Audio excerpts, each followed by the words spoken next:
Bom dia a todos e todas. Vamos falar um pouquinho aqui sobre alguns conceitos básicos aí da teoria de probabilidades, algumas distribuições de probabilidade que a gente vai utilizar ao longo da disciplina, tá? E que vocês vão poder usar aí nas atividades de vocês, tá bom? Então, essa frase aí eu copiei, eu acho que foi do livro do Bolker, né? Que historicamente, né, o que é a variabilidade dos seus dados? Ela está ligada a esse espalhamento, né? Mas classicamente, né, sempre foi esse espalhamento dos dados ou esse ruído sempre foi considerado uma coisa ruim, né? Então, se seus pontos estivessem todos em cima da reta, estava ótimo, você ajustava ela perfeitamente, suas previsões cairiam em cima da reta sempre, se fosse assim, né? Então esse ruído como coisa ruim, ele está atrapalhando sua capacidade de tirar conclusões, né? Mas ele faz parte e a gente vai ter que modelar. Então não adianta achar que é coisa ruim, ele é algo importante. Muitas vezes o ruído diz muita coisa sobre o nosso sistema, tá? Em especial em análise de séries temporais, por exemplo, a variância alta, então você tem um sistema lá com a variância baixa, de repente a variância fica alta, isso é um fenômeno. Então, uma das coisas que se faz em algumas análises temporais é analisar o comportamento da variância, né? Então, a variância alta significa que aquele sistema está sofrendo mais perturbações ou ele está ele tá flutuando muito mais em torno do estado médio, né? Já para nós aqui, que a gente não vai trabalhar com dados correlacionados, né, na disciplina, os dados correlacionados a gente vai deixar para tratar numa disciplina de modelos mistos, né? A gente vai trazer essa ideia aí básica de que os modelos resgatar, né, que a gente falou na aula passada, resgatar que os modelos têm dois componentes básicos. Tem esse componente determinístico, que é o que vai seguir o que a gente acredita que seja a relação. Então, se a gente acredita que seja uma relação linear, vai ser essa equação de reta, né? Então, eu vou investigar esse efeito acreditando que é um sistema que se comporta de maneira linear dentro dos limites que eu estou estudando, ou ele se comporta de maneira logística, ou ele se comporta de acordo lá com a equação de Michaelis-Menten. Espero que vocês tenham investigado aquele script todo que eu passei para vocês. É só ir dando Ctrl Enter lá no RStudio, se vocês usam o RStudio, ou só ir rodando todas as linhas, vocês conseguem ver todas as coisas que estão naquele script, tá? Então, esse componente determinístico é o que você espera de comportamento médio do seu sistema. Ele vai se comportar assim na média. Na realidade, ele vai desviar daquela média por conta de fatores estocásticos que você espera muito que sejam estocásticos e independentes e que vão fazer teu pontinho que deveria estar em cima da reta ir para cima ou para baixo, né? Aleatoriamente. Então você vai acreditar que aquilo ali é aleatório e não que é um efeito de alguma outra coisa. Porque se for o efeito de alguma outra coisa, aí teu modelo só com essa reta não vai dar conta de explicar todos os fenômenos que fazem variar a tua variável dependente. Tá? Então esse componente de variação que a gente está acreditando piamente, torcendo para que seja randômico, né, vai ser o que a gente chama de componente estocástico, tá? Ou vai ser o componente probabilístico do nosso modelo. Tá? Então, por exemplo, né, vamos supor que a gente tem aí duas amostras de plantas, né?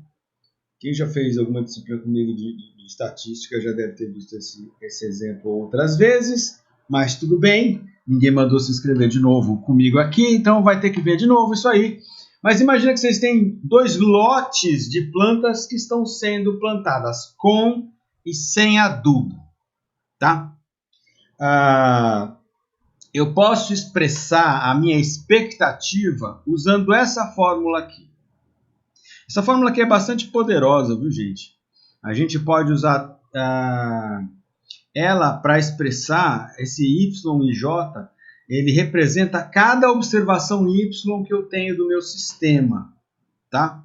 Nesse caso, eu tenho réplicas de 2 tratamentos, tá? Então, eu tenho a minha iésima réplica do meu jésimo tratamento. Então, I varia de 1 até o número de réplicas de cada tratamento, e o J varia, se eu tenho só 2 tratamentos, entre 1 e 2. Vamos supor que eu tenha lá, estou plantando, sei lá, margarida. Então, eu plantei lá a margarida.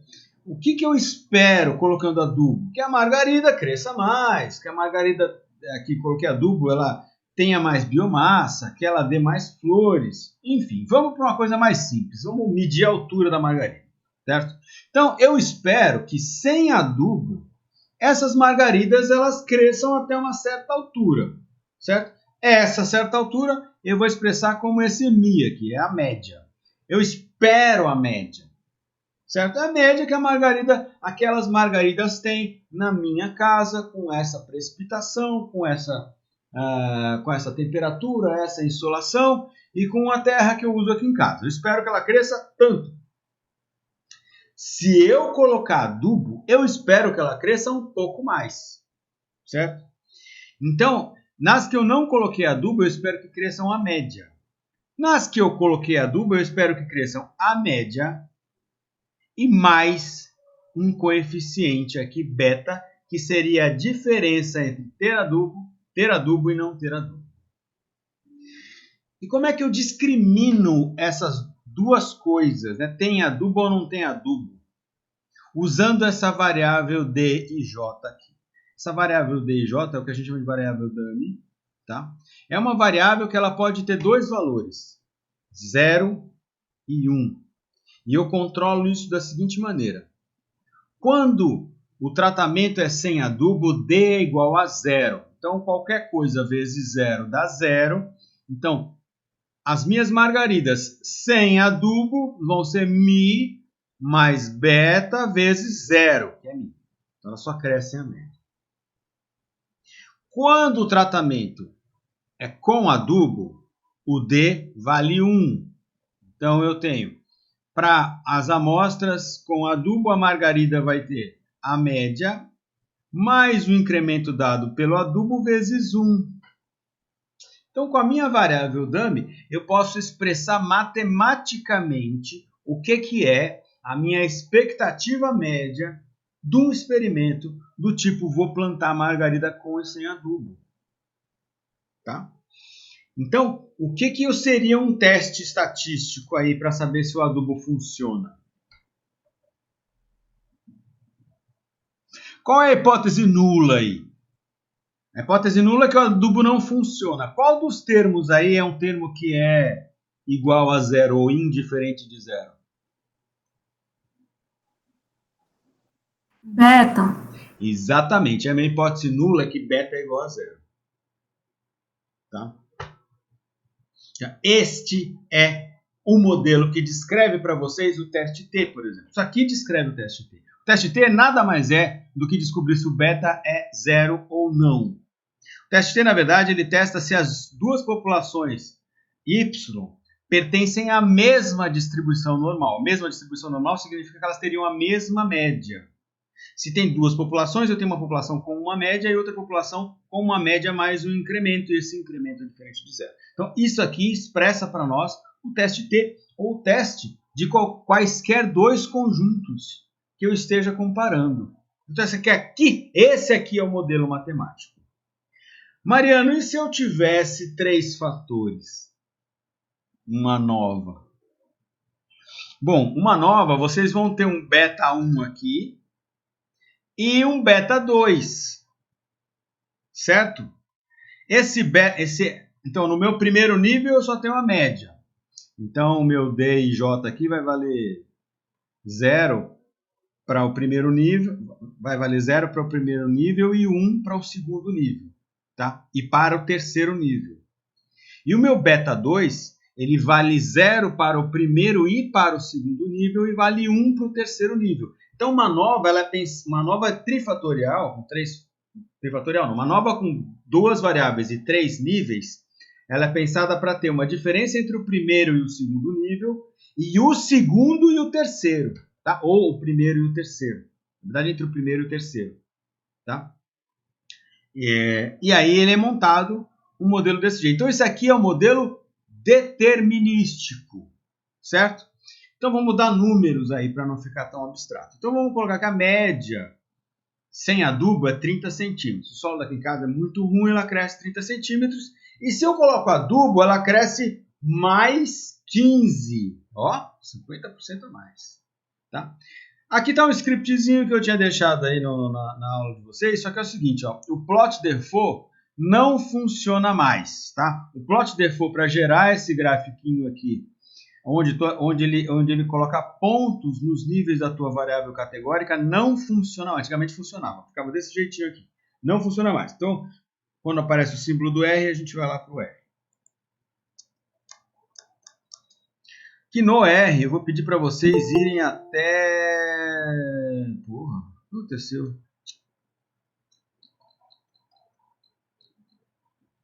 Aqui, a parte 2, tá? No meu tá na linha 340. Eu acho que eu não mexi nesse script, então eu imagino que o de vocês também. Então vamos lá para a linha 340 do script de vocês. Então a gente vai criar aqui as nossas variáveis. As duas variáveis, a variável resposta e a variável independente. A variável independente é uma variável categórica, ela é diferente, ela não é numérica. Uma variável que tem dois níveis que não são numéricos. Tá? Se eu somar o nível 1 com o nível 2, eu não tenho o nível 3. Certo? Eles são níveis diferentes. Então, vamos lá. Primeira coisa, vamos criar os nossos conjuntos de dados que representam as margaridas sem adubo, que elas crescem em 30 centímetros. Eu vou usar essa função rep, ela repete o primeiro número, o segundo valor que eu dou aqui é o número de vezes que vai ser repetido. Tá? Se quiserem saber mais sobre a função rep, vocês vêm aqui em help, tá? Escreve rep, aqui rep, e ele te explica como é que funciona a função rep, tá? Ela é muito bacana para fazer as coisas que a gente faz aqui. Então, eu vou repetir o 30 20 vezes, então eu tenho 20 réplicas, tá? Tá aqui, é um vetor, então o R trabalha, nesse caso, ele criou um vetor que tem 30 vezes, vetor nada mais é do que a coluna de dados, tá? Então, ele tem 20 vezes o valor 30, certo? E aí eu vou criar um segundo vetor que ele vai fazer o quê? Vai pegar o primeiro vetor e vai adicionar 15. Como se eu tivesse lá, então, a minha variável dummy valendo 1, multiplicado pelo beta, que é 15, somado com os 30 originais. Então tá aqui, plan. E aí eu vou juntar os dois num único vetor de variável resposta. Então ela vem... Primeiro vem o sem, depois vem o com adubo. Tá? Beleza. Agora eu vou criar a minha variável independente, que é uma variável categórica. Então eu vou repetir a palavra sem e a palavra com, e elas vão ser palavras que vão dar nomes para os nossos níveis da variável categórica, e cada um eu vou repetir 20 vezes, que é o número de réplicas dos meus experimentos com a margarida. Então criei aqui vari, repete, aí a variável, a função rep, o que vai ser repetido tem que estar dentro de uma única posição, a primeira posição aqui dentro, é o primeiro argumento do script. Então, se você precisa colocar mais de alguma coisa dentro de um argumento, dentro de um local que é um argumento da função, que só aceita uma coisa, o que você faz é concatenar todas as coisas que você quer que sejam trabalhadas dentro de um vetor. Então, a função que concatena as coisas dentro do vetor é a função C, tá? De concatenação. Então, eu concatenei aqui sem e com, vou repetir cada um 20 vezes. Percebe? O outro aqui eu repeti o 30 20 vezes. Aqui eu quero que cada um dos elementos, o sem e o com, seja repetido 20 vezes. Então, está aqui vari. Tá? Se vocês quiserem ver o que é o vari, escreve aqui embaixo. Vari, chama... Tá aqui, ó. Então ele repetiu sem 20 vezes e com 20 vezes. Eu sei que é 20 vezes, porque percebe, ó, vem sem até aqui, e aqui é o 21º elemento, ele chama com, tá? Beleza. Aí eu vou juntar as duas coisas aqui para criar um único data frame. Deixa eu só ver aqui, parece que alguém está querendo participar da aula. Tá? Então tá. Então aqui agora a gente faz um box plot, tá? Aqui a gente está fazendo box plot de duas figuras na mesma linha, né? Então a gente usou essa função par aqui. mfrow concatena 1, 2, então a gente quer uma linha com duas colunas. Tá? Então primeiro o box plot. O box plot, vocês lembram, né? Ele traz para nós uma representação dos quartis da distribuição. Então ele é muito útil para avaliar simetria e assimetrias, né? Tipos de assimetrias nas nossas distribuições. Então você vai ter embaixo o valor do primeiro quartil, depois uma caixa que corresponde ao segundo quartil, então, o segundo e o terceiro quartis, né? E para cima dele a gente vai ter o quarto quartil. Então, entre o segundo e o terceiro você tem metade dos dados e ele vai mostrar onde fica a mediana. Com base no tamanho dessa caixa e no tamanho das linhas do primeiro e do quarto quartis, vocês são capazes de olhar a assimetria. Esse conjunto de pontos tem distribuição? Tem algum desvio em relação à expectativa teórica determinística?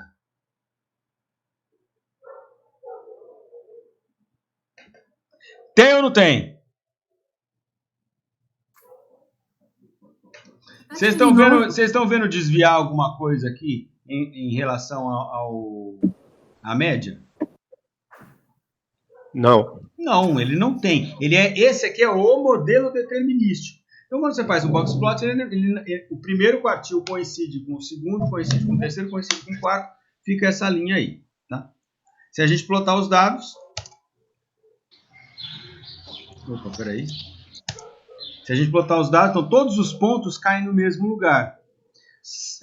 Sem o adubo, desculpa, com o adubo estão aqui, sem o adubo estão aqui. Aí você vai perguntar, pô, Mariano, e isso é uma coisa importante. Você não criou primeiro o sem e depois o com? Por que ele colocou o com primeiro antes do sem? Porque o R apresenta para vocês na ordem alfabética. Então não interessa o que você usou como nome da variável categórica, tá? Ele vai considerar a ordem alfabética. Então o primeiro elemento que ele vai testar, quando ele vai fazer um teste de uma nova, o primeiro elemento que ele está testando é aquele que vem primeiro em ordem alfabética. Se ele é maior, o que acontece? O seu termo beta 1 lá, que é a diferença do primeiro para o segundo, vai ser negativo, tá? Então não se assustem quando aparecem os resultados dos coeficientes e não estão na ordem que vocês criaram, porque o R vai considerar a ordem alfabética, certo? Vou dar o dev off aqui para a gente sair disso. Beleza, então esse aqui é o nosso modelo determinístico. Agora a gente vai para o nosso modelo completo, que é o nosso modelo estatístico, que tem a parte determinística, né? Que tem a parte determinística que a gente viu até agora. Então, a nossa resposta a y, qualquer que seja uma das 40, os 40 vasinhos de margarida que eu tenho lá, vão ser a média, mais o incremento dado a presença do adubo, vezes a variável dummy, que vale 0 onde não tem o adubo e 1 onde tem o adubo, mais um desvio. E esse desvio aqui a gente vai considerar, no caso dos testes clássicos, que ele tenha uma distribuição normal com média zero. Percebe por que ele tem que ter média zero? Porque ele está centrado no valor que você tem ali do crescimento e ele tem que variar igualmente para cima ou para baixo. Se ele tivesse média 1, se esse desvio tivesse média 1, todos os valores iam somar em média 1 e mais ou menos um desvio, tá? Então, todo o desvio de todo o modelo estatístico em torno da média esperada pelo modelo determinístico vai ter média zero, tá? Ah, mas e se não tiver média zero? Se não tiver média zero, então você vai ter que fazer um modelo misto. E é isso que é o modelo misto. É modelar isto aqui para você ter um termo que faz com que o resíduo seja zero. O resíduo tenha média zero, tá? Então, por exemplo, se existe um sinal filogenético, se existe uma dependência espacial, o que acontece? Seu resíduo não é igual a zero, porque ele está variando com alguma coisa lá dentro. Mas esse alguma coisa lá dentro não faz parte do teu modelo determinístico. Então, é isso que faz o modelo misto. Tá? Você modela esse pedaço aqui para achar o termo que transforma o desvio em zero. E aí você subtrai o termo do modelo determinístico e você consegue reescalonar o modelo para usar os outros testes normais que a gente usa. Tá? Então vamos fazer na nossa simulação, tá? Que o nosso desvio vai ter média zero, tem distribuição normal, e o desvio padrão, lembra? Não, vocês não lembram, porque eu não discuti isso aqui com vocês, eu discuti lá na aula de gravação. A nossa distribuição clássica que a gente usa, que é a distribuição normal, ela é baseada numa curva chamada curva gaussiana. Né? Então, as gaussianas são curvas da forma alguma coisa que multiplica a exponencial de menos x elevado ao quadrado. Tá? Então, vocês lembram ontem a função de Ricker, que fazia isso, depois aquilo, que era uma exponencial? Mesma coisa. Então, se vocês têm valores muito pequenininhos ou menores do que 1 elevados ao quadrado, continuam menores do que 1. Então, esse E elevado a alguma coisa menor do que 1 é 1 sobre ele. Certo? Mas menos alguma coisa elevado a alguma coisa menor do que 1 é a raiz dele. Tá? É uma raiz enésima dele. Mas como esse exponencial é negativa, vai ser 1 sobre E. Tá? Então, o que acontece? Essa função, ela vem do menos infinito, cresce, tem um máximo e depois ela decresce de maneira simétrica. Tá? Então, essas são as curvas gaussianas. A distribuição normal é uma modificação de uma gaussiana para que ela tenha área total igual a 1, porque ela vai representar para nós aqui uma probabilidade que toda a probabilidade vai somar 100%. Então, a gaussiana vai ter área 1, que ela tem um termo lá, que é 1 sobre raiz de 2π vezes sigma ao quadrado, tá? Que multiplicado pela gaussiana lá vai dar área 1. Certo? E essa gaussiana vai ser controlada por dois parâmetros. Um parâmetro é a média, que é o que a gente chama de fator de posição. Então, a média vai fazer a gaussiana ter o seu pico máximo no lugar onde é a média. E ela vai ter um segundo parâmetro super importante, que é o desvio padrão. Certo? O que o desvio padrão faz? O desvio padrão, ele aumenta ou diminui a largura da gaussiana. Só que ele não só controla isso, ele controla a altura também. Uma vez que a gaussiana tem área 1, se o desvio é muito grande, o que acontece? Ela achata e vem para baixo.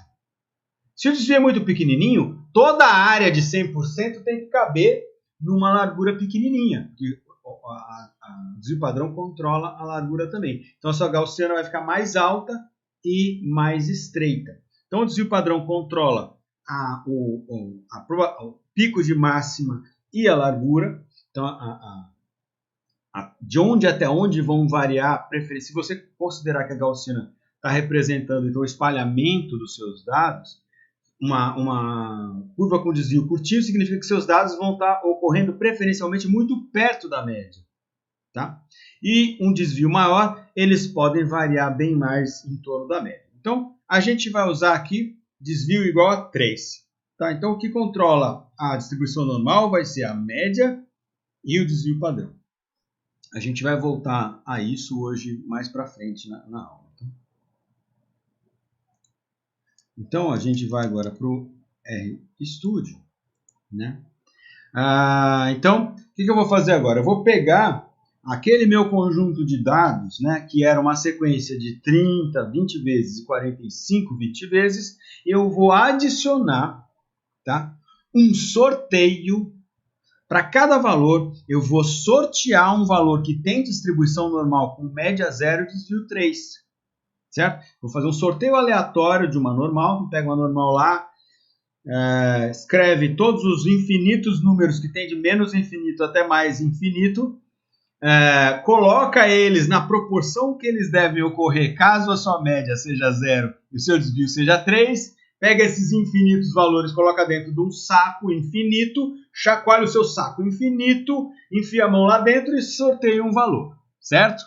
Ou você usa um pseudo-gerador de números aleatórios que o R tem aí, que no caso de distribuição normal, essa função que faz esse sorteio chama rnorm, R de random. tá? Então ele faz um sorteio aleatório. Então você vai usar essa função R-norm, então o seu valor aqui do seu experimento, né? Então que teria o componente determinístico e mais o componente estocástico, né? Mais o componente probabilístico aqui, né? Ele vai ser dado o modelo total, né? O seu valor esperado vai ser dado pelo determinístico mais o estocástico. O estocástico aqui, então, vai ser um sorteio e para cada elemento, né, você vai fazer um sorteio de uma normal com média 0 e desvio 3. Tá? Percebam que eu usei essa sintaxe. Então, eu usei o R-norm. Eu quero quantos sorteios? Então, lembra, eu estou somando um vetor com outro vetor. Esse outro vetor tem que ter o mesmo comprimento. Tá? Então, eu quero tantos comprimentos quantos são os valores, quanto são o número de valores que tem no vetor DAD. O nome que eu dou para isso, o número de elementos de um vetor, é chamado de comprimento do vetor. Ou a função que traz o número de elementos do meu vetor no R chama comprimento do vetor. Então eu uso aqui length de DAD, né, que é o nosso vetor. Então, esse aqui vai ser o número de sorteios com média 0 e desvio 3. Agora eu junto com a minha variável categórica para criar o data frame, faço novamente o plot. Então está aqui, agora o box plot me mostra uma distribuição de valores que é normal. Tá? Ela é normal porque eu fixei que ela é normal. Ela veio, eu sei que ela veio normal. Posso até, se eu fizer um teste, descobrir que esses valores aí dificilmente viriam de uma mesma normal. Isso pode acontecer? Pode. Com uma probabilidade rara. Essa probabilidade fica maior à medida que seu desvio padrão aumenta. Tá? Mas enfim. Então estão aqui os valores, né? Então isso aqui simularia para vocês o experimento das margaridas com e sem adubo. Então a margarida cresceu, aqui é a mediana, tá? Mas ela cresce na média 45 centímetros. Como é que você sabe que 45 centímetros? Porque eu criei o modelo determinístico. Então eu sei que é 45. Tá? Aqui eu sei que a média é 30, mesmo que a mediana esteja acima de 30. Tá? Isso foi por causa do meu sorteio. Muito provavelmente, como essa função faz sorteios aleatórios, na casa de vocês vai dar outro valor. Tá?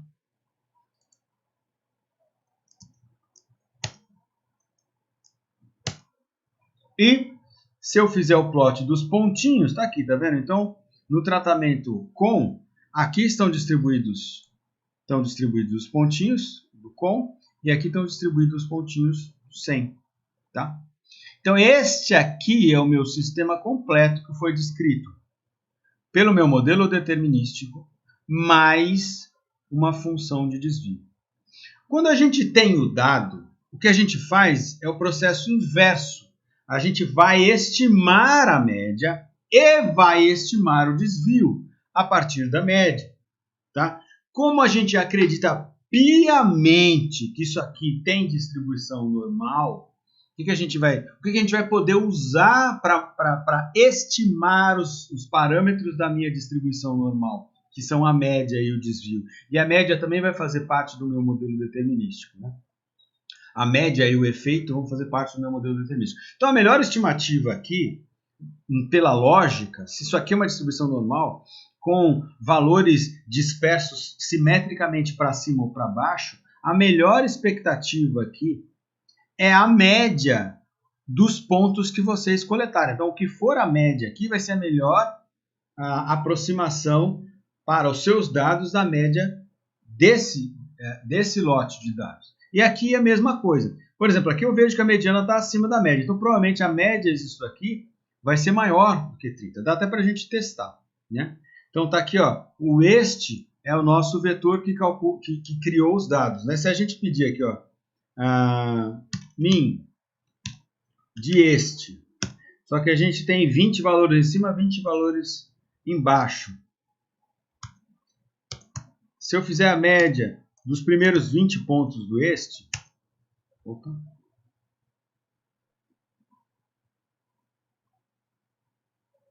colunas indefinidas selecionadas. Só botar a vírgula. Não é, porque eu criei o este, tá vendo? Que é o DAD mais R nome, blá blá blá. Aí eu criei um data frame que é o mesmo este. Então eu perdi o este original. Então eu vou ter que fazer isso aqui.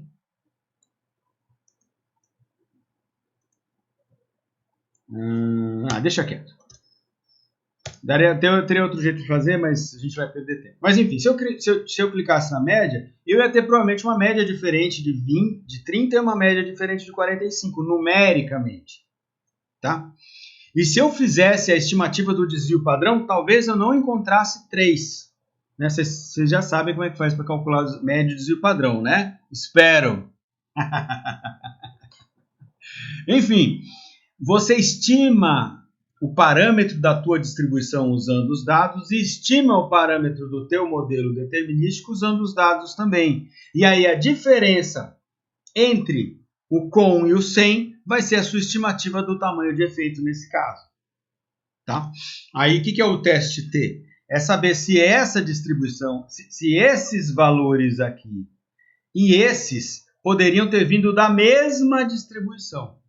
Tá? Que nesse caso, obviamente, não vem. E obviamente não vem porque a gente criou. Tá? Dependendo de como a gente cria os nossos dados, como a gente simula os nossos dados, fica mais difícil de detectar.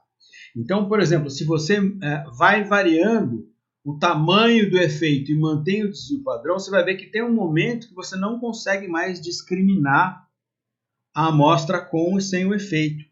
Mesma coisa, deixando o mesmo tamanho de efeito, mas ampliando o desvio padrão, tá, do teu modelo, você também vai perdendo a capacidade de discriminar o tamanho de efeito. Tá? Então saiba, esses são os efeitos que vocês têm do tamanho do efeito sobre a sua capacidade de detectá-lo e sobre o desvio padrão sobre a sua capacidade de detectar o tamanho do efeito. Tá? Dúvidas até agora?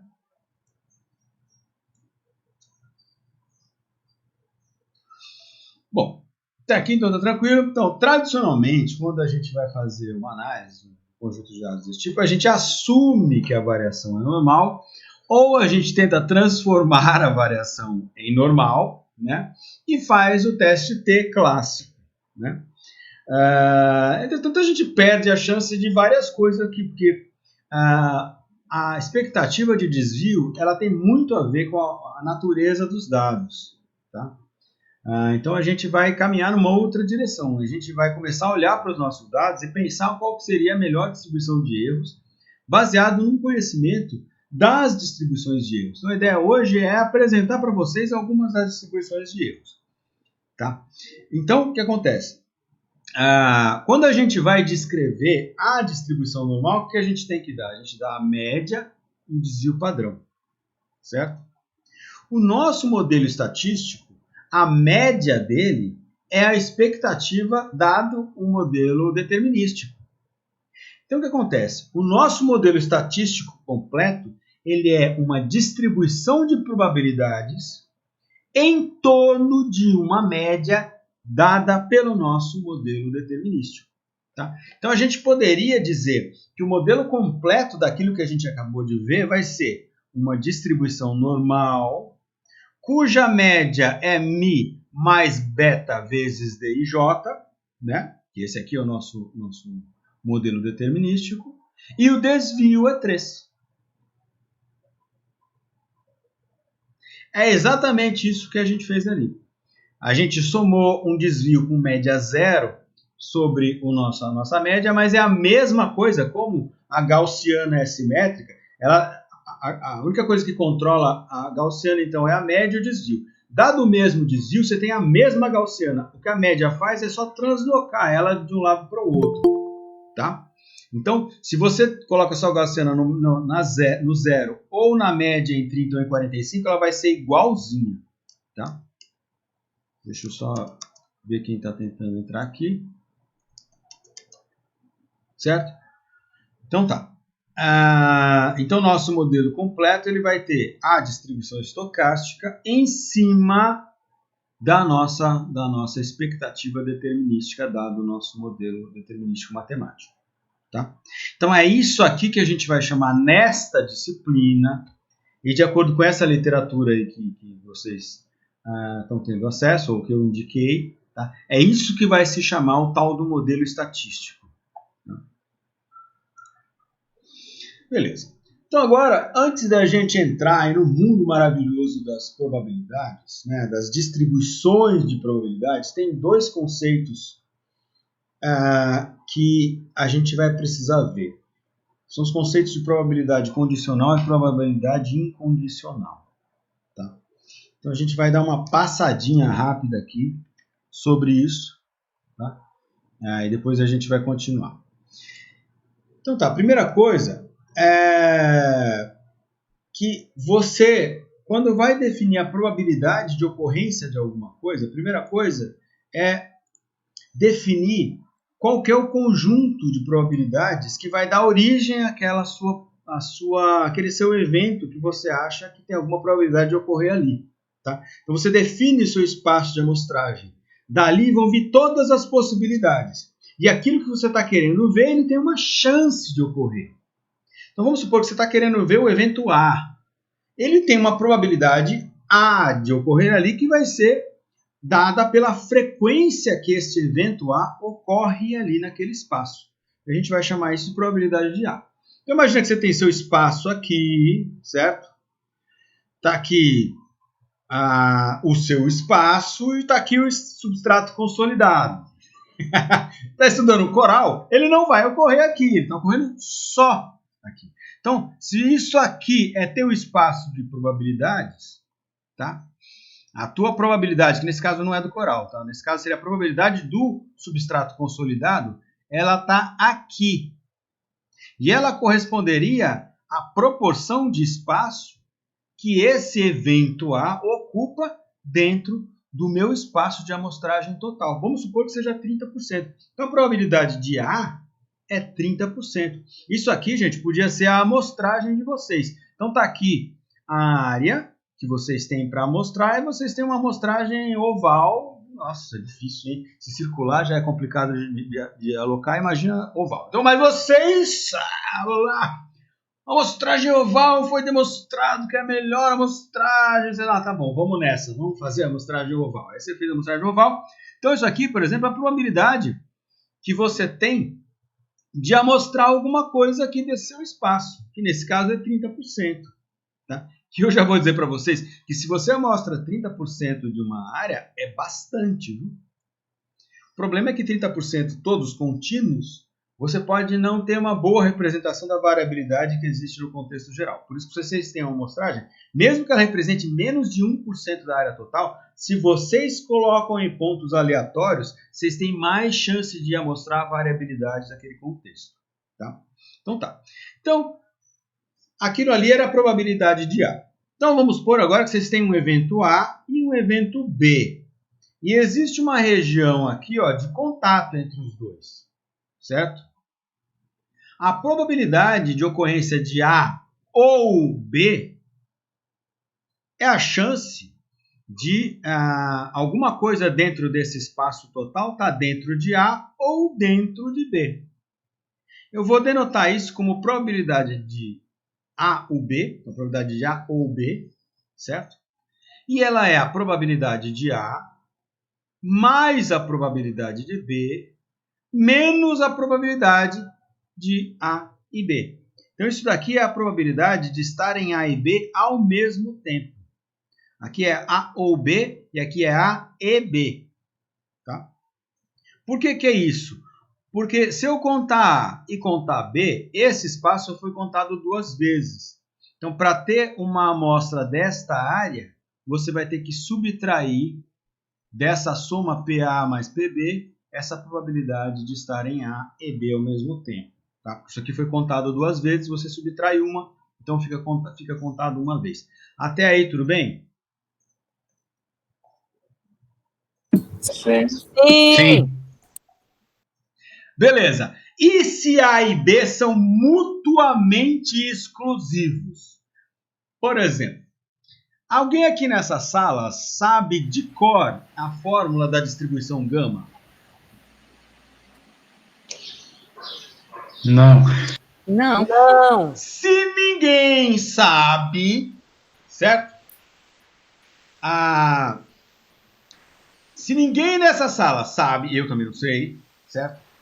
A que é estar nesta sala e B, que é conhecer a probabilidade gama, são mutuamente exclusivos, certo? Não tem ninguém aqui que conhece a probabilidade gama, ou seja, não tem sobreposição. Logo, se eu for calcular a probabilidade de A ou B, estar na sala ou conhecer de cor a fórmula da gama, eu vou somar todo mundo aqui da sala com todo mundo que conhece a distribuição gama.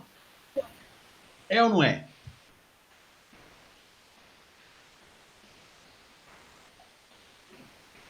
Mariano, posso fazer uma Oi? pergunta bem, assim... Faz.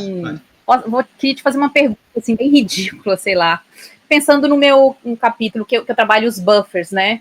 Lá que eu calculo a vegetação, a quantidade de floresta. Quando eu faço aqueles raios de distância, quando eu vou calcular a quantidade, a porcentagem de floresta dentro do buffer, e aí eu aumento o raio, suponhamos, eu começo com 100 metros, né, de raio, e daí eu aumento para 200 metros. Quando eu aumento para 200 metros, eu somo a quantidade de floresta que tem dentro do raio de 100 metros, mais o restante que eu não tinha colocado ainda, dos outros 100? Na prática, né, o 100 está dentro do 200, então ele foi considerado, quando você calculou 200, ele foi considerado. Só que o 200, você não sabe como é que é a distribuição. Então, por exemplo, pode ser que a floresta esteja toda dentro dos 100 metros. Então, no 200, não tem mais nenhuma floresta. Mas aquele que estava dentro do 100, ele necessariamente está dentro do 200. Tá? Nesse caso aí, é um pouco diferente. Quando você faz um buffer desse, o que, é que você está querendo ver? Você está querendo ver em qual escala a correlação entre o teu elemento espacial é mais correlacionado com a tua variável de interesse. Então, se você acredita que a floresta tem algum efeito sobre a predação de lagartas lá nas tuas amostras, né? Então, eventualmente, num raio de 100 metros, você está considerando só aquela floresta que está bem do lado. Mas vamos supor que num raio de 500, você já tenha lá um mega fragmento. Então, o fato de no 500 aparecer um pedação de mata, ele está muito relacionado com o efeito que você está vendo ali, porque os bichos estão vindo de lá, né? Então, você faz raios diferentes para tentar ver em qual a paisagem em qual raio é mais correlacionada. Essa é a distância, né? Isso. Tá? Mas aqui é um pouco diferente, porque aqui eu estou só dando exemplo de espaço, mas você vê que podia ser pessoas, podia ser características das pessoas, de conhecer ou não o anormal, para a gente chegar numa outra coisa agora sobre eventos mutuamente exclusivos. Eu fiquei pensando em você amostrar 2 vezes.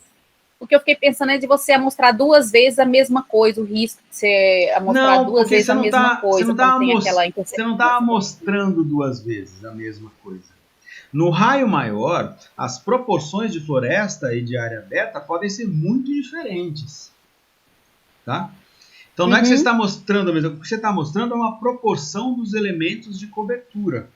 Essa proporção numa escala maior pode ser aquilo que é mais importante naquilo que você está medindo. Eventualmente não, eventualmente é na escala local que é mais importante. Quando você vai para escalas maiores, a correlação diminui. Tá? Agora tem uma coisa que tem a ver sim com o seu trabalho aqui. Tá? Por exemplo, aquele lá de avaliar a predação em cima dos moldes de lagarto. Não, dos moldes de lagarto. Tá? Se você vai, que nem a Soraya, ela tem lá um lote que tem, ela colocou algumas lagartinhas lá de massinha para serem predadas, certo? Vamos supor que ela tenha colocado 5 lagartinhas de massinha numa árvore lá. Se ela foi lá e viu as 5 predadas, isso é mutuamente exclusivo com ter ido lá e visto 3 predadas. Ou ela vê 0, ou ela vê 1, ou ela vê 2, ou ela vê 3, ou ela vê 4, ou ela vê 5. Não dá para ver 3 e 5 na mesma visualização. Certo? Então, os eventos 0, 1, 2, 3, 4, 5 são mutuamente exclusivos. Certo? Então, se eu faço a seguinte pergunta, vamos supor aqui, ó, que lá o experimento dela seja, isso aqui sejam as frequências que ela observou, tá? Então, ela não viu nenhuma das observações dela tinha 0 predações. Ela tinha 6 com uma predação, 6 com 2, 8 com 3, 7 com 4 e, sei lá, 3 com 5, certo? Se eu quiser saber qual foi a frequência de lagartas que tiveram mais do que 3 lagartas predadas, a frequência de amostragem que teve mais do que 3 lagartas predadas, é essa, mais essa, mais essa. Então, a probabilidade do 3, ou do 4, ou do 5. Então, a probabilidade de eventos que são mutuamente exclusivos, a probabilidade de um ou outro, você vai somar as probabilidades. Isso dá origem a uma regrinha que vocês já conhecem, que é chamada regra do E. Então, a regra do OU, né? A regra do OU, se eu tenho 2 eventos, um ou outro, é a soma da probabilidade de um evento com a probabilidade do outro. Tá? Então, veio daí. Então, a regrinha do E é essa. E é muito útil para nós quando a gente quer descobrir a probabilidade de um intervalo de valores que são mutuamente exclusivos. Tá? Então, no caso de experimentos, né, vamos supor que ela tivesse esse tipo de experimento, a probabilidade de encontrar menor do que 3, qual é? A probabilidade do 0, ou a probabilidade do 1, ou a probabilidade do 2, que é a mesma coisa que a probabilidade do 1 mais a do 2, 0 mais do 1 mais do 2. Tá? Então, essa é a regra do OU. Então, quando a gente fala probabilidade de A ou B, é a mesma se eles são mutuamente exclusivos, somente se eles são mutuamente exclusivos, é P de A mais P de B. Certo? E aqui vocês já percebem que a gente vai usar esse tipo de coisa em testes estatísticos. O que é um teste estatístico? É saber qual que é a probabilidade de um limite para baixo, então, esse ou o outro, ou o outro, ou o outro, ou quando é bicaudal é para baixo e para cima, mas quando é unicaudal é ou para baixo ou para cima. E para cima significa probabilidade desse, ou probabilidade desse, ou probabilidade desse, ou probabilidade daquele, certo? Lembrando de uma coisa importante, todas as probabilidades de evento vão dar 100%. Tá? Então, quando você fala em termos de testes paramétricos do alfa, você aceita quando o alfa é menor do que 5%, significa que você está dizendo que não faz parte daquele sistema eventos cuja probabilidade de ocorrência somados dão menos do que 5% das probabilidades totais. Tá? Se a gente voltar aqui, ó, por exemplo, pode ser que a probabilidade de sair 0 ou 1 dê menor do que 5%.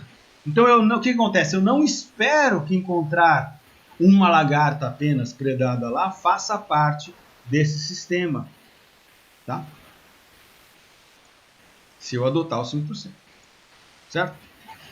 Beleza, então, probabilidades de eventos independentes, a probabilidade de ocorrência desses eventos, um ou outro, eu somo as probabilidades. Beleza?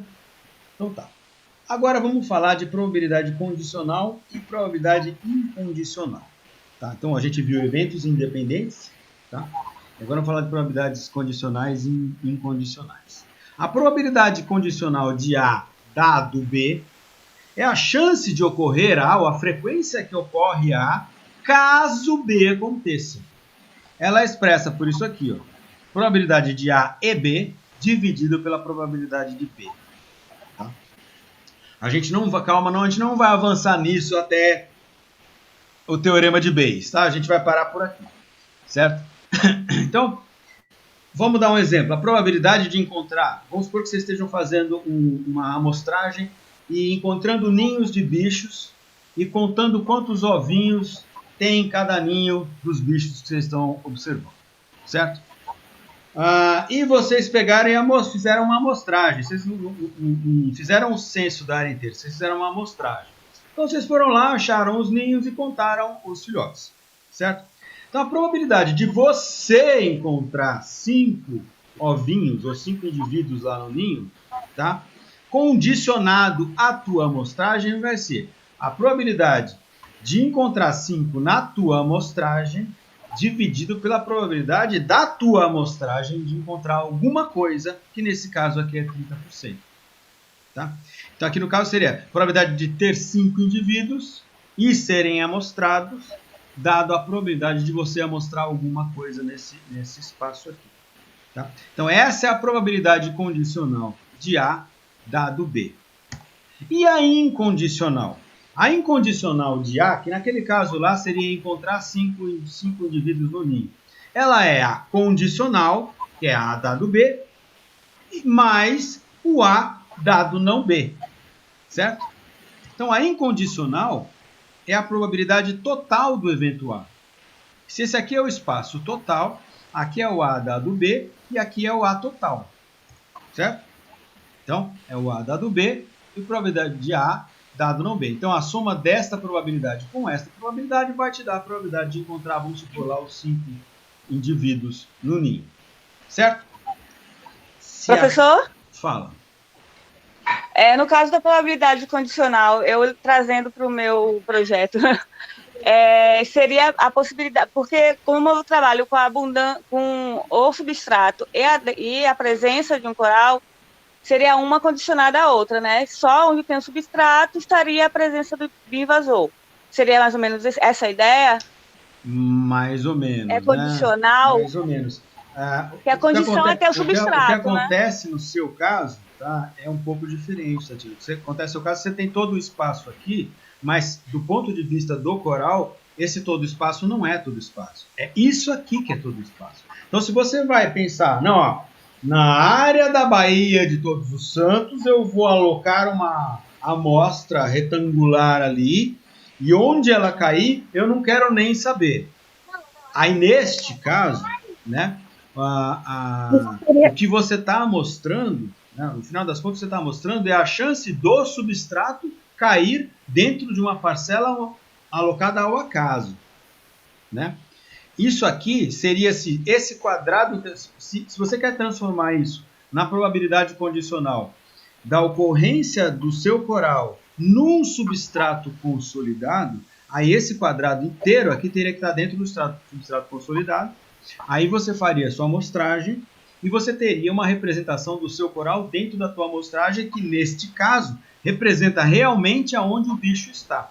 Então uma coisa é qual é a frequência dos substratos consolidados na BTS. Outra coisa, qual é a frequência do teu coral nos substratos consolidados. Quando você faz um desenho amostral que te amostra muito bem substratos consolidados da BTS, mas ao mesmo tempo quer encontrar a frequência do bicho lá, você acaba indo para um problema de probabilidade condicional que você não gostaria. Você gostaria de ir lá e descobrir qual é a frequência do teu bicho no substrato consolidado. Que aí você multiplicaria pela chance de ter substrato consolidado e encontraria a probabilidade incondicional. Tá? Mas a ideia aqui não é exatamente para falar sobre isso. É sobre uma outra coisa. Que agora você vai ver o quanto que o seu desenho foge do que a gente vai falar. Se a probabilidade condicional, que é essa daqui, é igual à incondicional, a gente diz que o evento A e o evento B, ou seja, no caso lá, ter 5 indivíduos e pertencer àquele local, né? A média, então ter 5 indivíduos e amostrar são independentes. Então, se a tua amostra, se a frequência dos bichos na tua amostra é igual à frequência dos bichos fora da tua amostra, a tua amostra é uma amostra independente. Que não vai ser o seu caso. O que acontece? Você tem um monte de área que não tem o bicho está super concentrado ali. né? Ou pode ser, na verdade a gente teria que analisar isso um pouco mais profundamente. Mas enfim, se a condicional é igual à incondicional, a gente diz que os dois eventos são independentes, são a amostragem independente da distribuição, que geralmente é o que a gente quer. Tá? A gente gostaria que a nossa amostragem fosse independente do que está acontecendo ali com os eventos que a gente está mostrando. Tá? Então isso vai implicar uma coisa, que se esse P de A ou B é igual ao P de A, certo? Então a gente vai igualar a incondicional a condicional, certo? Então P de A vai ser P de A e B ao mesmo tempo dividido por P de B. Eu multiplico os dois lados por P de B, eu fico com P de A ou P de A e P de B ao mesmo tempo, é a mesma coisa que P de A vezes P de B. E essa é a regrinha do vezes. Tá? Então, a probabilidade de dois eventos independentes ocorrerem é a probabilidade de um vezes a probabilidade do outro. Tá? A probabilidade de dois eventos independentes poderem ou não ocorrer, então um ou o outro, é a soma das suas probabilidades. Tá? Então, a probabilidade combinada de dois eventos independentes ou mais eventos independentes é o produto das suas probabilidades. Tati, a questão que você fez é um pouco mais profunda. Tá?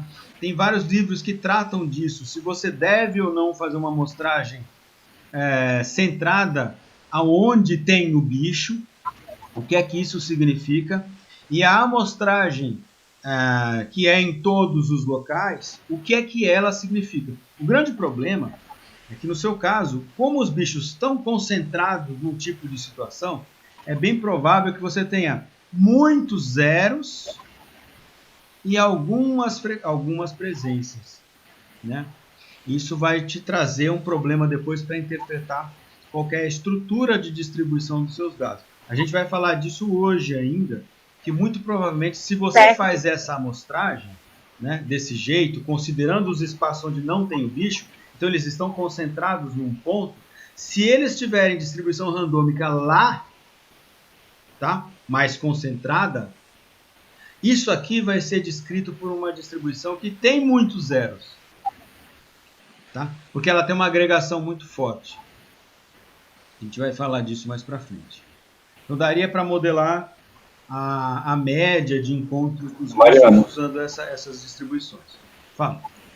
Nesse caso aí também seria um problema de pseudo-réplica, né? Que ela poderia ter qualquer efeito aleatório fruto do espaço amostral que ela escolheu. Cara, deixa eu te falar uma coisa. Pseudo-réplica tem a ver com a tua pergunta. Se ela tem essas amostras delas alocadas aleatoriamente dentro da BTS, a pergunta dela é sobre a BTS, não tem pseudo-replicação nenhuma. Porque faz parte da heterogeneidade. Se a pergunta dela é especificamente de uma região e ela alocou as amostras só naquela região, por mais que você saiba que então a resposta dela depende do fato de ser naquela região, e o fato de ser naquela região vai fazer com que você tenha muito pouca chance de extrapolar os dados para o resto do universo. Tá? Neste caso, está falando de... Se eu quero extrapolar da minha área mostrada para o resto do universo e eu tenho dependência, é pseudo-replicação. Se a minha pergunta é sobre aquele universo, não é mais pseudo-replicação. Professor? A minha dúvida não é sobre a amostragem da Tati, estou falando de forma geral. Então, mas assim, usando o exemplo dela, o que acontece? Você tem dois approaches aí. Então, você tem que o que ela está mostrando está concentrado só no extrato consolidado. Mas a metodologia fala para você, estica uma trena lá, não interessa aonde, certo? E aí você pode pegar só substrato lodoso, por exemplo, que não vai ter o bicho nunca. Se você alocou aleatoriamente dentro da tua região de amostragem, não vai ter pseudo-replicação. O que você tem é que o fenômeno é agregado. E aí, se o fenômeno é agregado, quando você encontrar o bicho, você vai ter valores muito altos. Mas na maioria dos casos, você vai ter um monte de zeros. Então, não é exatamente pseudo-replicação.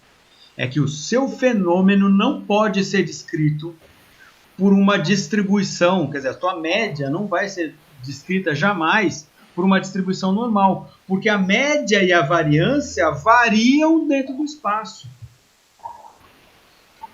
Ah, mas o ruído seria alto, então, né? A variância é alta. E a gente tem distribuições que dão conta, porque o teu fenômeno tem dois componentes. A agregação de onde pode ocorrer o bicho e a distribuição do bicho onde ele está. Então, por exemplo, a gente tem uma distribuição que lida com isso, que é a distribuição binomial negativa inflada de zeros, ou a distribuição de Poisson inflada de zeros.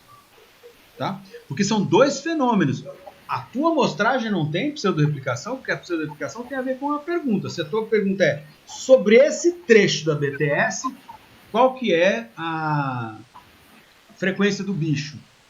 Não tem pseudo-replicação. Então, você alocou aleatoriamente seria... ali...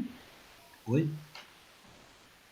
Não, só ia falar que o ideal, então, e que é complicado isso, voltando, né? A gente tem que sempre saber o padrão do bicho, então, mais ou menos, porque como que eu vou escolher o modelo se eu não sei mais ou menos o padrão de comportamento? Então, mas muitas vezes você não sabe. Né? E aí, assim, olhar, por que eu falei lá no primeiro slide lá da aula, a primeira coisa que a gente faz com os dados é olhar para a cara dos dados. A gente faz histogramas, a gente faz diagramas de dispersão.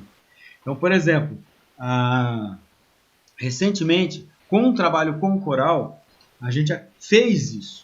Né? Então, você tinha um monte de substrato consolidado que não tinha o coral. Então, o número de zeros ia lá para a casa do chapéu, mas aonde tinha, aí a gente tinha uma distribuição agregada. Então, mesmo onde tem no substrato consolidado, eles estavam agregados em um certo lugar.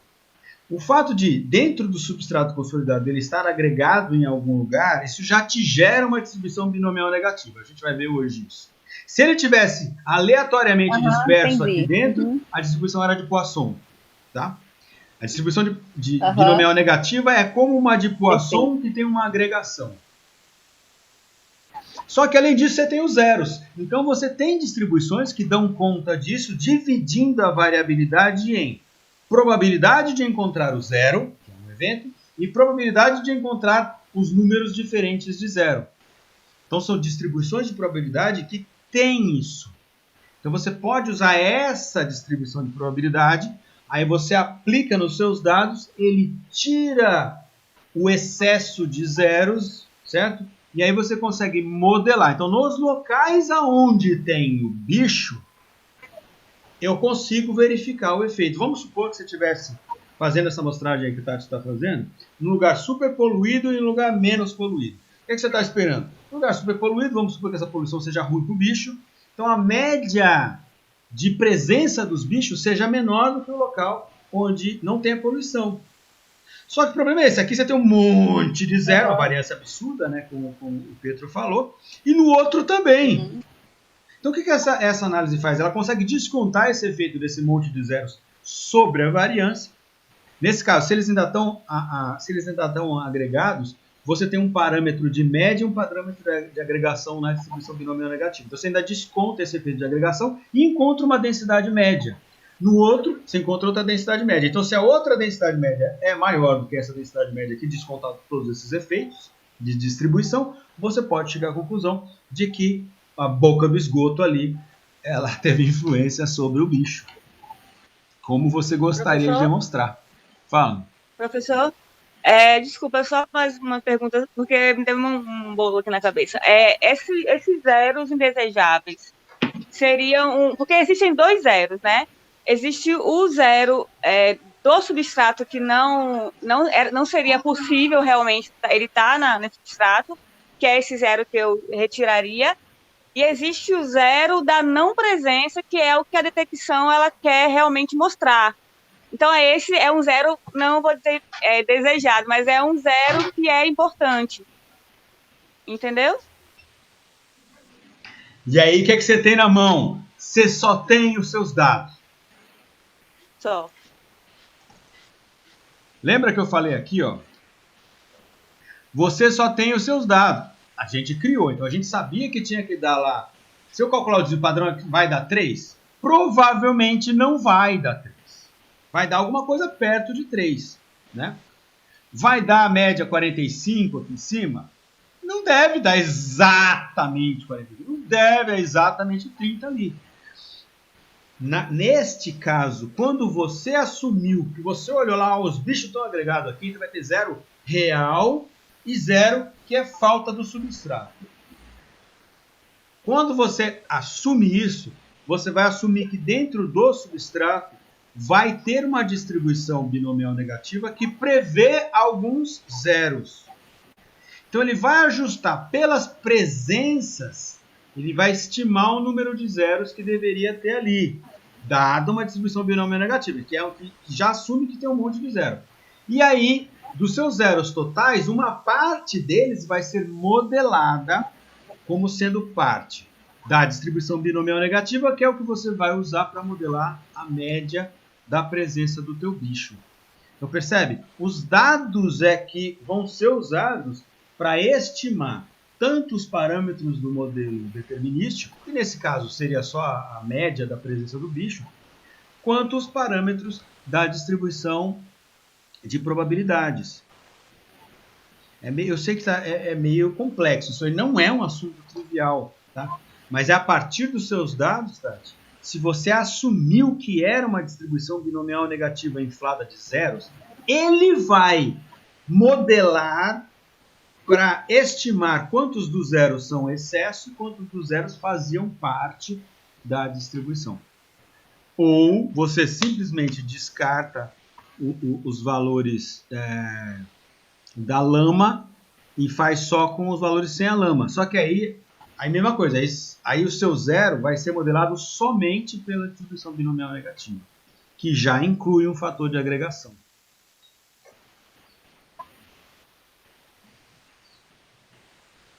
Tá, a gente vai chegar lá na binomial negativa, certo? Fica fria que a gente chega lá. Se a gente não chegar hoje, a gente chega amanhã. A gente não tem pressa aqui, certo? Primeira coisa, probabilidade, 2 eventos independentes. Ocorrer um ou o outro, você vai somar as probabilidades. Você vai usar isso quando quer descobrir as probabilidades de vários eventos dentro de um conjunto de eventos possíveis. Probabilidade de ocorrência de 2 eventos independentes. Necessariamente os dois têm que ocorrer. É a probabilidade de um vezes o outro. Essa a gente vai usar quando for calcular a verossimilhança. Então, a probabilidade, usando a regrinha do ou, a gente vai usar muito para somar as probabilidades, para entender o que é uma função de distribuição de probabilidades. Regrinha do e, a gente vai usar, porque a gente vai ter que o nosso modelo ele tem uma probabilidade de existência dado um ponto e dado outro ponto, então eu vou multiplicar e dado outro ponto, vou multiplicar por esse terceiro e dado outro ponto. Então a gente vai usar a regrinha do e quando formos calcular a verossimilhança do modelo dados aqueles pontos. Isso vai ser na aula que vem. Então vamos pegar um exemplo aqui, certo? Imagina que vocês têm aí um experimento que vocês estão avaliando a predação de sementes. Aí vocês têm uma árvore lá, vocês pegaram e ajustaram essa árvore, cada árvore tinha 5 frutos, certo? Cada fruto tinha uma semente e vocês deixaram isso daí para serem predadas pelo predador da semente. O predador da semente pode visitar a árvore, mas ele pode não visitar a árvore. Vamos supor que esse local aqui tem uma predação altíssima do predador de sementes. Só que esse predador é um besouro.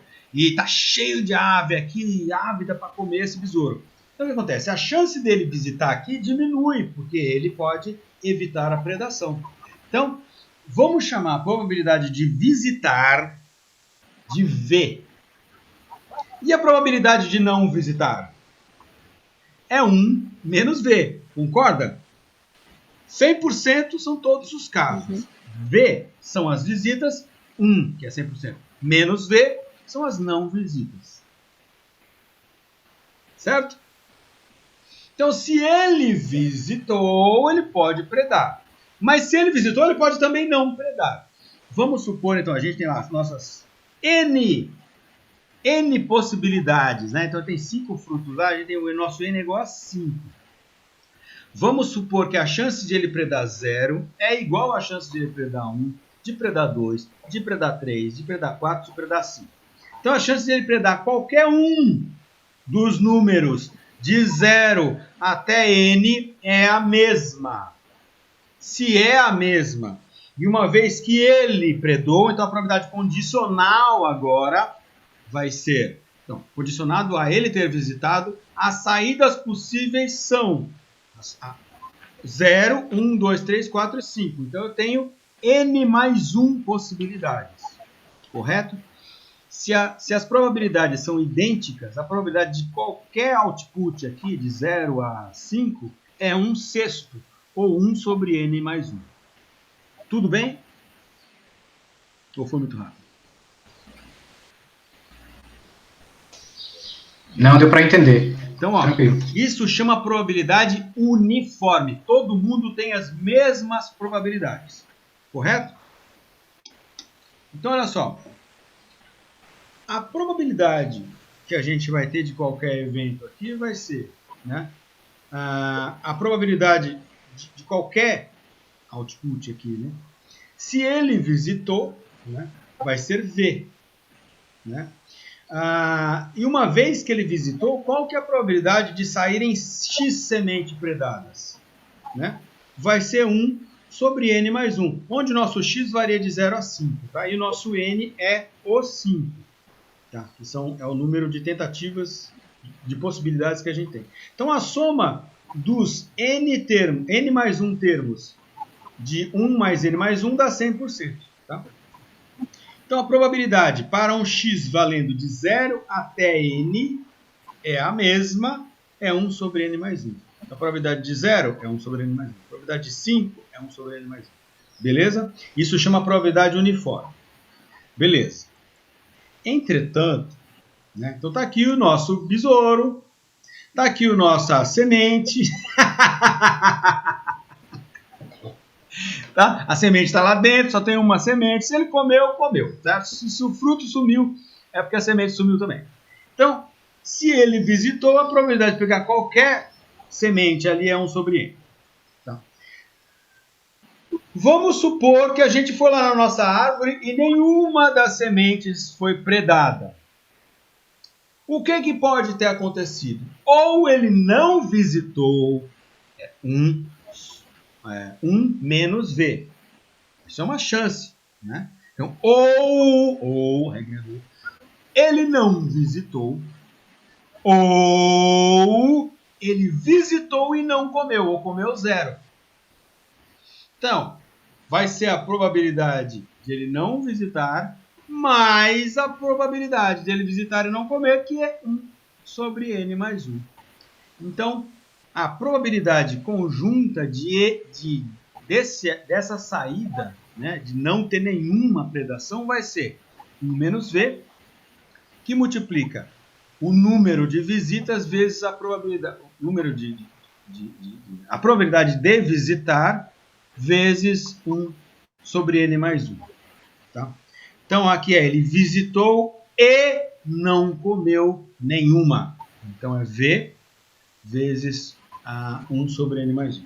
Se vocês fizerem esse cálculo aqui, fica 1 menos V mais V sobre n mais 1. Certo? Então, essa aqui, ó, é a proporção dos dados que eu espero que apareçam como 0 predações. Então, nesse caso aqui, Tati, isso aqui, ó, é o seu substrato que não tem o bicho. E essa aqui é a proporção do seu substrato que não tem o bicho. Então, isso aqui é a proporção da ausência do seu substrato. E aqui é dentro do seu substrato aonde não tem o bicho. Se ele tivesse distribuição uniforme, tá? Ter 1, 2, 3 ou 0 bichos fosse a mesma chance em qualquer trecho da sua amostragem. Mariana. Oi. Mas não tem. Deixa eu te perguntar uma coisa. Isso tem a ver com aqueles modelos de detecção e modelos de ocupação, isso que você está falando? Não.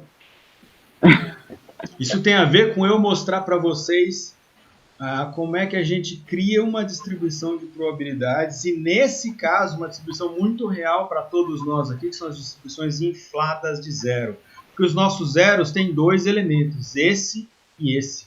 Só que aqui a gente começou com um exemplo mais simples. A probabilidade de qualquer output, 0, 1, 2, 3, 4 ou 5, ser idêntica. O que não é verdade. Tá?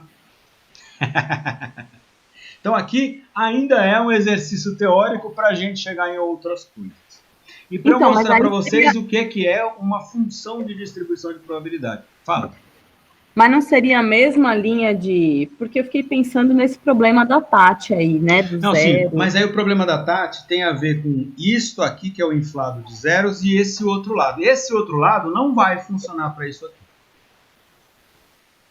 Tá? Primeiro porque ela se ela estica a linha e ela conta quantos tem, né? Ou se ela conta presença e ausência. Presença e ausência, primeiro eu não vou ter n mais uma possibilidade. Eu só tenho a possibilidade de ter ou não ter. Então muda um pouco a coisa. Tá? Então esse termo aqui não se aplicaria ao dela. Se aplicaria isso aqui. Tá? Esse termo não se aplicaria. No meu, por exemplo, taxa de predação das massinhas. No seu vai se aplicar daqui a pouco. O problema do seu é que a probabilidade de predação das massinhas não é idêntica. 0 não é idêntico a 1, que não é idêntico a 2, que não é idêntico a 3. Eles vão depender... Não, mas eu digo assim, por exemplo, se o...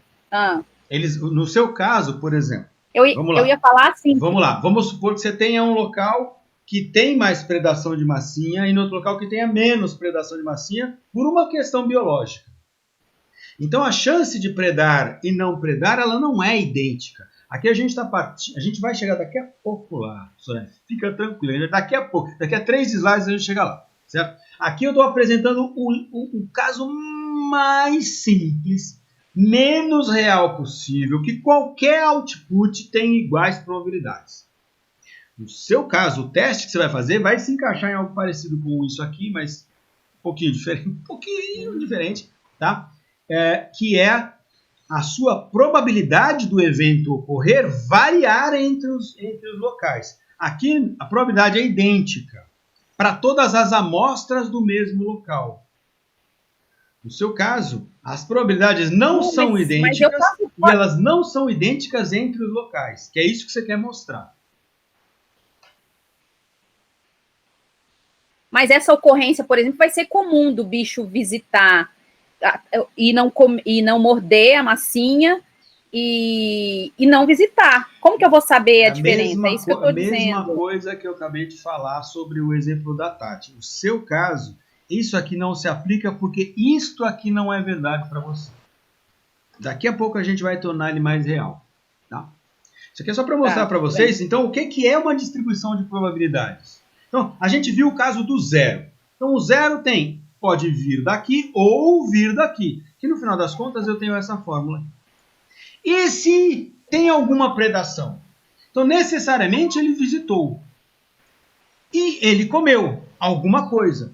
Então, eu estou dizendo aqui que predar 1, ou predar 2, ou predar 3, ou predar 4, ou predar 5 é tudo igual. Então, para zero eu tenho essa fórmula. Para qualquer coisa diferente de zero, eu tenho que ele visitou V e comeu 1 sobre N mais 1. Então, é V vezes 1 sobre N mais 1, que fica V sobre N mais 1. Se eu ordenar as probabilidades do 0 até o 5, eu tenho o que se chama de função de distribuição de probabilidades. Tá? Então, isso aqui é uma distribuição uniforme inflada de zeros. Percebe? Ó, aquilo que, acho que foi Pietro que falou, alguém falou, ou foi... Não, foi a Adriana que falou. O que acontece? Olha, esse zero aqui, ó, vem da distribuição uniforme. E esse zero aqui vem da inflação de zeros. Tá? Então, no caso lá da distribuição binomial negativa, o que você faz é modelar a binomial negativa e um pedaço dos zeros vai ser devido a um termo que você vai descartar e outro pedaço você vai usar para modelar os parâmetros da binomial negativa. Mas então, o que é uma função de distribuição de probabilidades? Ela te diz para cada evento possível qual é a chance de ele ocorrer. Não é legal? Essa daí é uma função de probabilidade para eventos discretos. Então só pode ocorrer ou 0, ou 1, ou 2, ou 3, ou 4, ou 5. Tá? Vamos complicar, certo? Vamos supor que ele chega no local e ele escolhe se ele pega ou não uma das sementes depois de dar uma experimentada, certo? Então, cada valor de... Então, olha só, ele tem uma probabilidade de pegar qualquer uma das sementes. Então, vamos supor que pegar uma semente tem uma probabilidade P. Pegar duas, ele tem que pegar uma e pegar a outra. Então, pegar qualquer uma aí tem probabilidade P. Mas para pegar duas, ele tem que pegar uma e pegar a outra. Então, para pegar duas, vai ser P ao quadrado, que é P vezes P. Lembra que eu pedi para vocês só que vocês soubessem que multiplicar vários termos iguais é a mesma coisa que ter este termo elevado ao número de vezes que eu multipliquei? Foi isso que eu pedi para vocês ontem, foi? Então, hoje vocês vão usar isso. Então, vamos lá. A probabilidade de x serem pegas, tá, vai ser P elevado a x. E se ele pegou x, ele não pegou n menos x, certo? Para ele pegar x, ele tem que ter descartado, ele tem que ter não pego n menos x. Então, necessariamente, ele pegou P elevado a x e ele não pegou 1 menos P, que é a probabilidade de não pegar. Então, a probabilidade de pegar é P. A probabilidade de deixar de pegar é 1 menos P, certo? Então, se ele veio aqui, deu uma experimentada aí, ele pegou com probabilidade P. Se ele deu uma experimentada e não pegou, ele não pegou com a probabilidade 1 menos P. Então, o fato de eu ver x predada significa que ele teve chance de predar a x, P elevado a x, e não predou com probabilidade 1 menos P elevado a n menos x, que são aquelas que ele não predou. Certo? Não? Sim? Não? Sim, no caso aí os dois então, termos indicam... Então ele veio aqui, ó. P. Predou essa. Não predou essa, n menos P. Predou essa e essa, P ao quadrado. Não predou essa, de novo, 1 menos P ao quadrado. Predou essa, então ele predou 3. Então, ó, P ao cubo e vezes n menos 3, que é 2, elevado... Desculpa, 1 menos P elevado ao quadrado, que é n menos x. 1 menos P. Diga, Soraya. Não, beleza, você repetiu, beleza, era isso. Tá? Então, a probabilidade de predar uma é P, e outra, P elevado a x. E as outras que ele não predou com probabilidade 1 menos P vezes 1 menos P, 1 menos P, n menos x vezes, que é o que sobrou lá. Então, a probabilidade ela vai ser proporcional a P elevado a x vezes 1 menos P elevado a n menos x. Os que já fizeram aula de genética lá na graduação vão lembrar desta fórmula aí, certo? Beleza, então vamos complicar um pouco mais. Porque se eu vou lá no campo e vejo duas predações, tem várias coisas que podem ter acontecido para ele predar duas, certo?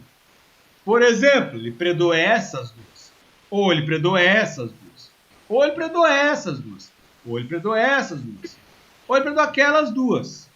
Então tem várias possibilidades, dado esses 5 elementos aí, de ter duas predações, concordam? Sim. Você não sabe, você foi lá, bicho. Soraya, você foi lá, botou suas 5 lagartixas, e duas estavam predadas, mas você não sabe por quais duas. Você sabe quais duas, mas enfim... O fato é que você tem duas que foram predadas. Só que tem várias chances. Ele pode ter olhado para essa, não gostei, predei essa. Né? Então, o não gostei é 1 menos x, e o gostei é o x. O P, né? O não gostei é o 1 menos P, e o gostei é o P. Essa eu não peguei. Né? Então, tem várias possibilidades de ter o output que na letra fria você vai anotar no teu caderninho 2. tá? Mas tem várias coisas que podem ter originado 2. E o número de coisas que pode ter originado 2 em 5 possibilidades é o que a gente chama de combinatória de 2 em 5. Ou combinatória de x em n. A gente expressa por isso aqui. E a fórmula matemática é n fatorial que multiplica x fatorial vezes n menos x fatorial. Teve um ano na graduação que eu mostrei porque que era isso, mas não é o caso, né? Não precisamos. Não vamos complicar mais. É isso aí, tá? Isso aí é o número de vezes... Você está descomplicando, você não está complicando não, menino. Então, isso aí é o número de vezes que o 2 vai aparecer. Percebe que o 5, por exemplo, só pode aparecer se ele predou todas. Então, bota n igual a... x é igual a 5. Fica 5 fatorial dividido por 5 fatorial, que multiplica 5 menos 5 fatorial, que dá 0. 0 fatorial, caso vocês não lembrem ou não saibam, 0 fatorial é, por definição, 1. Então, fica 5 fatorial dividido por 5 fatorial é 1. Então, no caso de 5 predações, só tem uma possibilidade. Tá? No caso de 4, no caso de uma predação, vai ter um número máximo de possibilidades de output. Tá? Beleza. Então, se as sementes são idênticas e as probabilidades são iguais, P, a probabilidade condicional de x predado são todas as combinações para x predação em n possibilidades, que é isto aqui, n fatorial sobre x fatorial, n menos x fatorial, vezes as probabilidades das suas ocorrências, que é o p elevado a x vezes 1 menos p elevado a n menos x. Esta coisa horrorosa aqui é chamada de distribuição binomial. Lembram aquela... A distribuição binomial chama binomial porque você só tem duas possibilidades, sucesso ou fracasso, em n tentativas. Então, por exemplo, se você jogar a moedinha para cima 10 vezes e é uma moeda não viciada, a chance de sair cara ou coroa é 50%. Então, o seu n é o número de tentativas, nesse caso seriam 10 vezes, e o seu p é a probabilidade de 50%. Então, o seu x aqui é a probabilidade, por exemplo, de sair 5 caras, de sair 6 caras, de sair 10 caras, dado que a probabilidade é 50%. Certo? Então, vamos lá. Agora, vamos colocar no nosso caso real, porque é o seguinte, a gente tem o output igual a 0 e o output diferente de 0. O output é igual a 0 vai ser ou ele não visitou, que é 1 menos n, mais V, que é a proporção dos que visitaram, vezes a chance de 0 terem visitado, que é a distribuição binomial para o valor 0, dado um P e dado um N. E aqui eu quero chamar atenção para algo importante. Por exemplo, a Soraya está colocando as massinhas, imitando as lagartas em situações diferentes. E o que a situação vai trazer? Se ela colocou sempre 5 massinhas nas réplicas, mas num lote de amostras, vamos supor, o lote de amostras perto da mata e o lote de amostras longe da mata. Perto da mata, ela está imaginando que vai ter mais ave e essas aves vão bater em cima das lagartas. O que acontece? O que muda entre um e outro é o P. Então, quando eu estou modelando isso, eu estou modelando que o meu P vai aumentar. A chance de uma predação vai aumentar. Tá? Então, para ele não... Então, o 0 vai ter uma chance de ocorrer dentro da distribuição binomial, dado aquele n e dado aquele p. Certo? Se a gente botar o 0 lá na distribuição binomial, na fórmula da binomial, que é isso aqui, né? É isso. Isso aqui tudo é binomial. Desculpa. Então fica 5 fatorial dividido por 5 fatorial que multiplica 5 menos 0 fatorial. Né? Desculpa. 5 fatorial que multiplica 0 fatorial, que é 1. Então 5 fatorial dividido por 1 vezes 5 fatorial. Então isso aqui tudo dá 1. Que multiplica P elevado a 0 vezes 1 menos P. P elevado a 0 é 1. Então tudo isso aqui dá 1. Que multiplica 1 menos P elevado a N menos 0. Então, 1 menos P elevado à quinta potência. Então, isso fica 1 menos V, que multiplica V vezes 1 menos P elevado a N, que é o que sobrou aqui, 1 menos P elevado a N. Tá? Então, a probabilidade do zero é esta, porque eu resolvi a binomial para N igual a zero. E, no caso de x maior do que zero, então vai ter, ele visitou vezes a binomial para cada valor de x, para x é igual a 1, 2, 3, 4, 5, dado esse P e dado esse N, então vai ser aqui V vezes a combinatória de N em x, que multiplica P elevado a x, menos 1 menos P elevado a N menos x. Tá? Então, isso aqui é a binomial. A cara disso é essa. Então, está aqui a binomial e está aqui o excesso de zeros. Tá? Então, essa aqui é chamada de binomial inflada de zeros.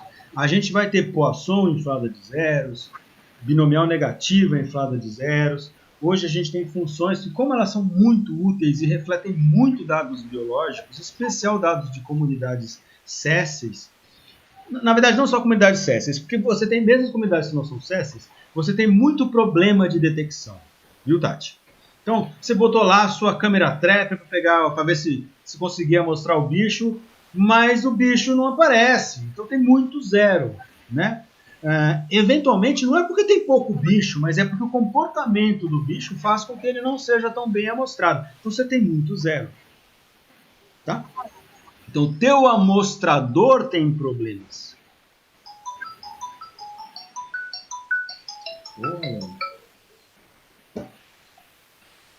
Deixa eu mutar isso.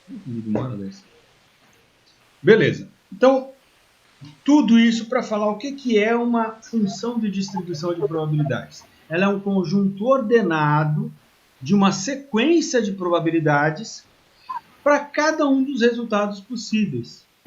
Tá? E essa distribuição de probabilidades ela vai ser descrita por uma função de distribuição. Tá? E essa função ela descreve a probabilidade de encontrar um valor dada aquela distribuição. Tá? Então, a gente vai dizer aqui o nosso f de x. Né? Então, f vai ser a função de distribuição de probabilidades. Vai ser a probabilidade de encontrar aquele valor de x dado essa função de probabilidade. No R, se a gente quer descobrir qual que é a probabilidade de encontrar aquele valor dada aquela função, a gente usa as funções de distribuição. E a função que calcula, que a gente chama de densidade probabilística, é o D.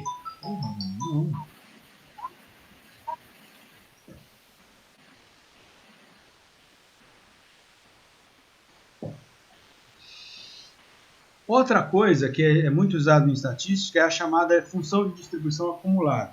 É a probabilidade de você encontrar valores maiores que ou menores que um certo valor. É muito utilizada para inferência estatística, quando a gente trabalha com P e etc. Ou quando a gente está analisando a probabilidade de encontrar alguma coisa ali, dada uma certa distribuição de probabilidade. Então, qual é a chance de, em 75% dos casos, encontrar tal valor aí dentro? Né? Na verdade, isso é outra coisa, mas tudo bem. Então, no R, a gente tem uma outra função que calcula essa distribuição acumulada, que começa com o P. Então, se as funções que calculam a probabilidade do ponto começam com o D, aquelas que calculam a probabilidade vindo do menos infinito até aquele ponto começam com a letra P. Para quem já viu isso no R, tem o P norme, que calcula para normal, ou D norme, que calcula para normal, P binom para P binomial, P pois e depois para Poisson e binomial. Tá? Então, por exemplo, uma função discreta, né, a binomial.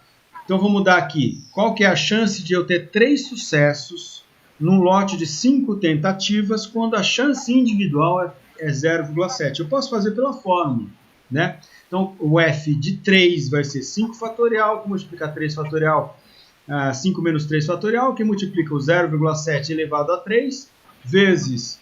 não, é isso. 0,7 elevado a 3, vezes 0,3, que é 1 menos P elevado ao quadrado.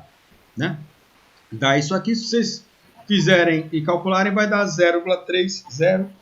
0,87. Então, a chance de encontrar 3 sucessos é de 30%. Tá? Então, vamos lá para o R.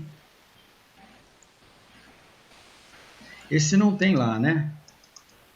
Então, eu quero a Debinon de 3 sucessos e 5 tentativas, 0,7.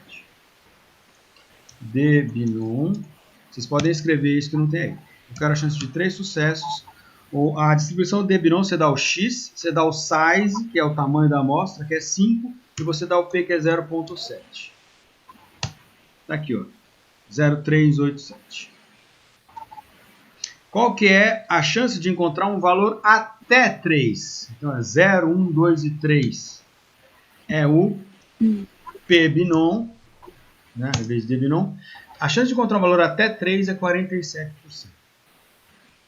Tranquilo?